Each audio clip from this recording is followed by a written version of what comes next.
தேவனுடைய அற்புதத்தின் வீட்டில் கல்வாரி அன்பு ஊழியங்கள் நடத்தும் அக்னி அபிஷேக உபவாச கூட்டம் நாள் 1/6/2024 முதல் சனிக்கிழமை.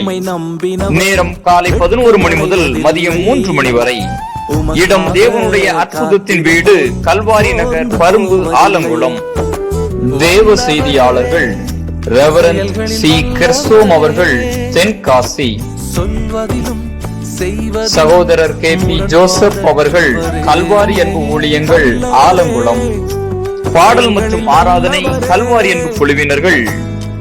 பாடி மகிழ பாடல் வேளை, துதித்து மகிழ ஆராதனை வேளை, கேட்டு மகிழ செய்தி வேளை, வல்லமையான ஜெப வேளை. இதுவரை நீங்கள் பெற்றிராத அக்னி அபிஷேகத்தை பெற்றுக்கொள்ள அன்புடன் அழைக்கிறோம். குறிப்பு: பஸ் நிலையத்திற்கு மேல்புறம் CSI சர்ச் அருகில் ஆட்டோ வசதி உண்டு. கூட்டத்தின் முடிவில் அன்பின் விருந்து வழங்கப்படும். தொடர்புக்கு சகோதரர் கே. பி. ஜோசப் அவர்கள், கல்வாரி அன்பு ஊழியங்கள், கல்வாரி நகர், ஆலங்குளம். தொலைபேசி எண்கள் 9443285349.